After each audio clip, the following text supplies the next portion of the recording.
Bonjour les amis, c'est Simon, bienvenue à vous tous pour le quintet de ce mercredi bas en or choco, tocard du jour, bien évidemment le prono complet.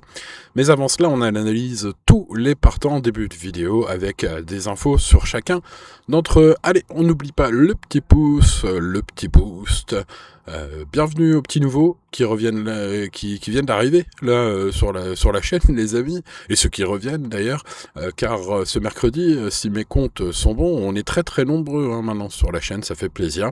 Merci aux anciens, aux fidèles, aux plus fidèles d'entre vous qui mettent le petit pouce tous les jours, qui partagent parfois même sur les réseaux la vidéo ou qui commentent tout simplement avec des petits mots d'encouragement. Ça fait toujours plaisir. Merci à vous, vous êtes les meilleurs. Allez, pensez à vous abonner d'ailleurs si vous n'êtes pas encore abonné à la chaîne. Let's go avec les 18 partants de ce mercredi. Ce mercredi, nous allons corde à gauche avec deux poteaux de départ. Vous le voyez, 2625 mètres du 1 au 6 et du 7 au 18, 2650 mètres, c'est-à-dire plus 25 mètres, vous l'aurez bien compté. Bon, ce mercredi, nous sommes à Cherbourg, avec ces trotteurs, bien évidemment, d'âge, vous l'avez noté aussi. On fête les 190 ans des courses de trot. Ça fait beaucoup d'années. Espérons qu'il y en ait encore autant derrière pour ce Grand Prix Epremwell.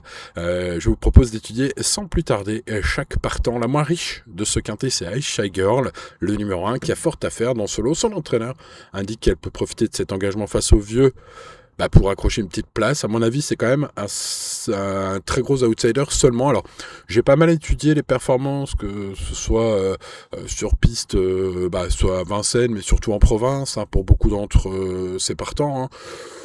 Bon, à des tracés équivalents, on est plutôt sur des 1,14 et fractions pour ce numéro 1, on va dire, ça m'a pas attiré. Alors, est-ce qu'on peut rayer un cheval qui est en mode course, qui est plutôt fiable d'allure? Non, pas vraiment, mais enfin, là, ce sera seulement en cas de défaillance, donc je ne garde pas. Je ne garde pas non plus le numéro 2, Isba Beno, qui est une nouvelle venue dans l'effectif des milieux. Il monte nettement de catégorie. Après avoir couru chez les amateurs, ici, on est en pro. Son entraîneur précise qu'elle a bien travaillé, mais qu'il s'agit d'un test à ce niveau. À mon avis, ce cheval manque de chrono. Parlons aussi sur longue distance, notamment, parce que lui a quelques chronos sur courte distance intéressants, sachez-le. Peut-être, un petit peu meilleur que le numéro 1. Donc, je lui ai mis une note un peu plus élevée, vous le voyez. Mais pour ce mercredi, ça va être vraiment l'opposition plus forte qui va m'inquiéter et qui me fait pas retenir ce 2. On passe donc au numéro 3, Jupiter de Messi, qui est en pleine forme. J'ai bien aimé son accessite d'honneur en 1,13,5 derrière Jazz Genilou. Jazz Genilou qu'on retrouve pas aujourd'hui, c'était il y a quelques semaines. C'est fut confirmé par une victoire puis un nouveau podium. Dis donc, c'est la forme. Bel engagement premier poteau ici. J'ai trouvé son entraîneur confiant. Son cheval a quelques qualités pour répéter ses courses, notamment le fait qu'il s'adapte à différents scénarios de course. Alors, le scénario de course avec seulement 6 chevaux au premier poteau est un peu difficile à cerner ce mercredi. Que vont-ils faire? Est-ce qu'il va y en avoir qui vont tirer les chevaux du premier poteau loin du second poteau? Rien n'est moins sûr, même s'il y en a quelques-uns qui peuvent le faire, dont ce numéro 3. Bon, en tout cas, je l'aime bien. Je trouve que c'est assez solide au papier, finalement, tout bien pesé. Et je vais le garder en choco du jour. On passe au numéro 4, Jockey, qui est un concurrent, oui c'est son nom, qui est un concurrent régulier et en forme, bien engagé au premier poteau et capable de tout faire en course. Elle a bien gagné la dernière fois, une nouvelle fois d'ailleurs, et il a sa place dans la bonne combinaison selon Vincent Lebarquin, son coach. Bon, à mon avis, c'est une priorité dans les 5 premiers. Ces 3 ultimes sorties sont bonnes, notamment celle de Mashcool, l'avant-dernière fois dans un bon chrono pour la piste de Mashcool, bien sûr. Donc, écoutez, c'est le numéro 4, chance régulière. Il y en a quelques-uns, mais je l'ai mis quand même dans mon prono, en milieu de paquet, on va dire.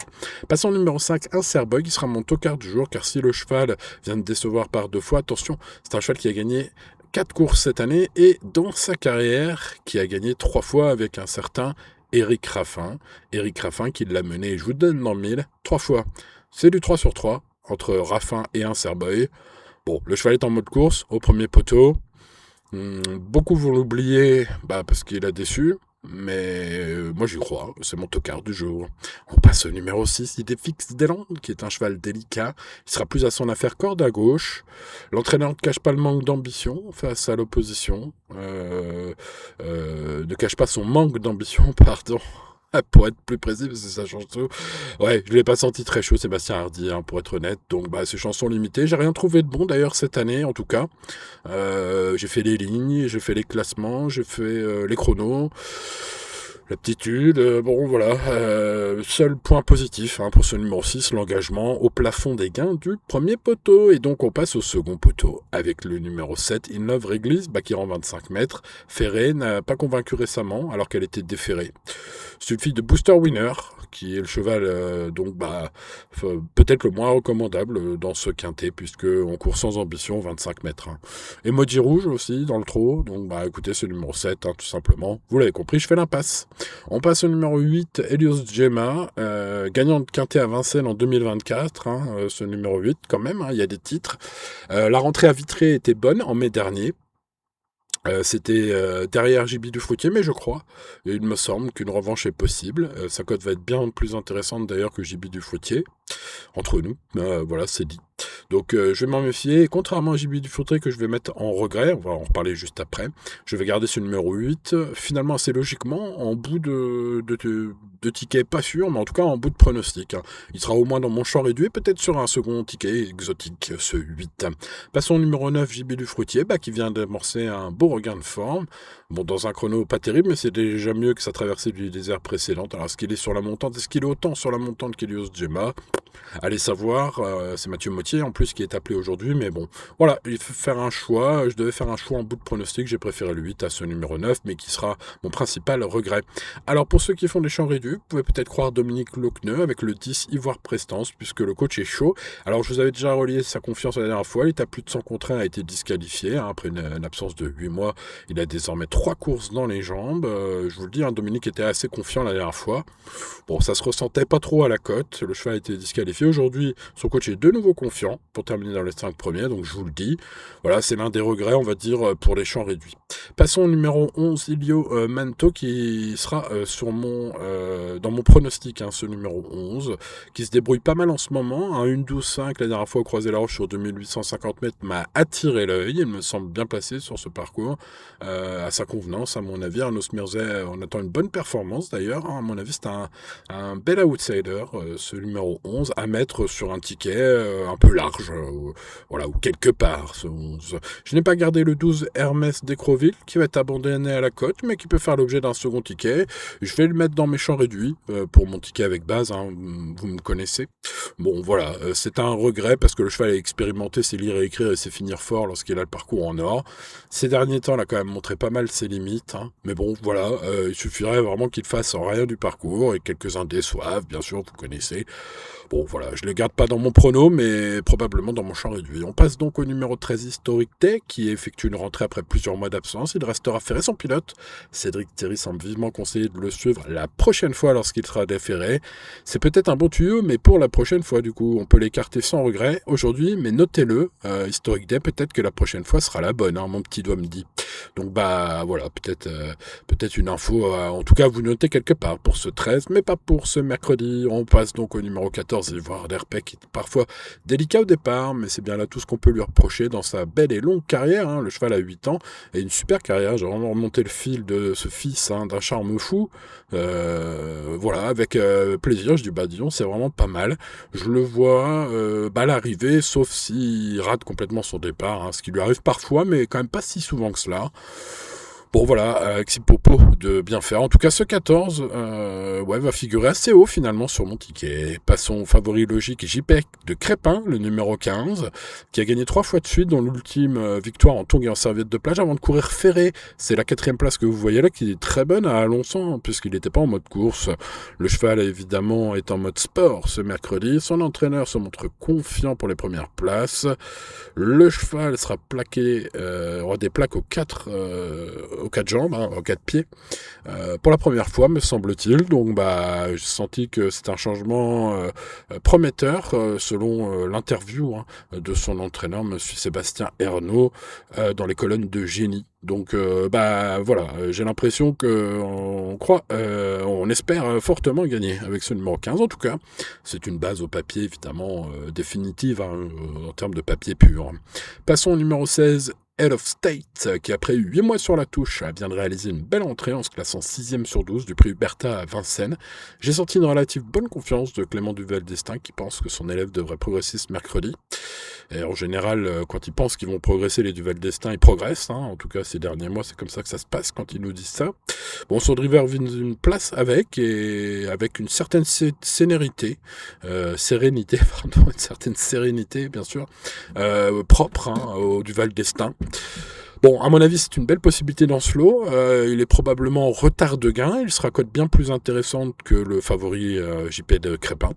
Eh bien, écoutez, pour toutes ces raisons, ce numéro 16 sera mon préféré, ma base en or dans ce quintet plus. Passons au numéro 17 et 18. Vous voyez, je leur ai mis 10 sur 20, la moyenne.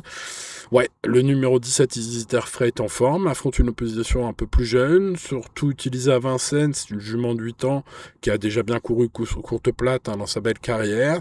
Le cheval n'a plus de marge, me semble-t-il, vu ses ultimes lignes. Il a un petit peu du mal à faire mieux que 5e. Voilà, il peut être 5e aujourd'hui, c'est d'ailleurs possible même 4-5e, mais mieux sera compliqué et j'ai préféré faire d'autres choix, peut-être plus spéculatifs parfois. Affaire d'impression personnelle également pour le 18, Helios Somoli. Il sera probablement dans mon champ réduit. Le cheval a montré des progrès récemment. Il sera avec des fers beaucoup moins lourds. Sachez, c'est peut-être une belle info que je vous ai dénichée ici de Mathias Dudouille, son jockey, son driver.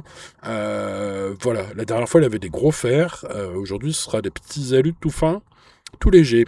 Peut-être une belle info, en tout cas, le retenir ou non, c'est une affaire d'impression, parce que, voilà, je vais pas trop me mouiller, je vais mettre 10 sur 20, mais enfin, vous l'aurez noté, s'il fait l'arrivée à très grosse cote et qu'il surprend tout le monde, moi, il m'aura pas surpris, ce numéro 18. Bon, bah écoutez, les amis turfistes, je crois qu'on a fait un bon tour d'horizon de ces 18 partants. N'oubliez pas le petit pouce, ça portera peut-être chance à la base quintet en or. Pensez à vous abonner à la chaîne si c'est pas encore fait. Et voilà, ma base quintet en or, la voici, la voilà. Vous le découvrez. Head of State, le numéro 16. Le Duval-Destin de service, qui sera à belle cote pour un Duval-Destin. Sur la montante, son entourage vise une place et il annonce le cheval de mieux en mieux le matin. En général, quand il nous dit ça, c'est plutôt bon signe, en tout cas de mon expérience de ces quelques 14 dernières années.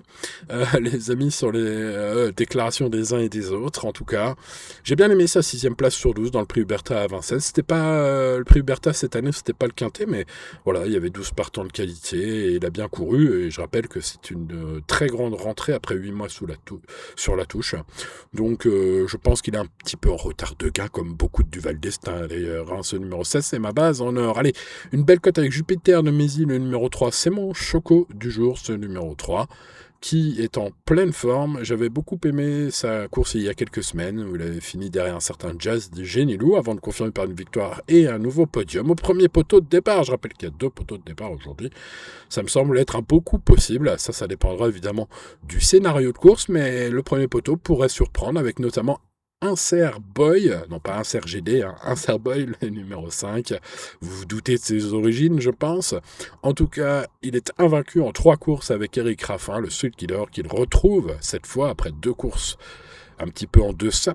Il retrouve Eric ce mercredi. Et sera à belle cote en plus pour un Raffin. Bon, bah écoutez, on va tenter le coup. C'est mon tocard du jour, ce numéro 5. Alors, ces 3 chevaux seront à belle cote. Je vais intercaler bien sûr le grandissime favori logique entre ces 3 chevaux pour ce qui est de mes 4 bases aujourd'hui, ce mercredi. Vous le noterez donc, le 15, JP de Crépin, qui est le cheval de la course au papier, voilà. En espérant que le Duval-Destin le batte, vu mon ticket 16, 15, 3, 5. Ça m'arrangerait. Derrière le 16, le 15, le 3 et le 5 ce mercredi, j'ai retenu le final 4 avec les 14 Ivoire d'Herpet. Attention à ce cheval qui a une carrière quasiment parfaite, si ce n'est les fois où il démarre pas trop bien. Bon, il a pas trop bien démarré ces derniers temps, mais dans sa carrière, il a jamais trop enchaîné les contre-perfs. Attention à ce 14, attention aux 4 jockeys en pleine forme, qui reste sur 3 magnifiques courses, même celle de Mashcool, dans un chrono superbe où il n'a pas gagné, mais il a fini 2e, premier, 2e, premier. Aujourd'hui, qu'est-ce qu'il va nous faire ce 4 ? Il peut faire l'arrivée en tout cas. Ensuite, je garde le 11, Ilio Manto, qui se débrouille pas mal en ce moment. Bon très bon chrono, une 12,5 au Croisé-la-Roche sur longue distance, un départ volté. C'est donc excellent ce 11, on va s'en méfier. D'autant plus que j'ai senti son coach assez confiant, j'en ai parlé dans cette vidéo. Ensuite le numéro 8, écoutez là on est sur de la très très très belle cote que j'ai préféré de peu, mais qu'il a bien fallu faire un choix. Au 9, Gibi du Fruitier qui sera mon principal regret. J'ai parlé des chevaux que je mettrai dans mon champ réduit au cours de cette vidéo pour ceux qui veulent avoir vraiment tout le détail.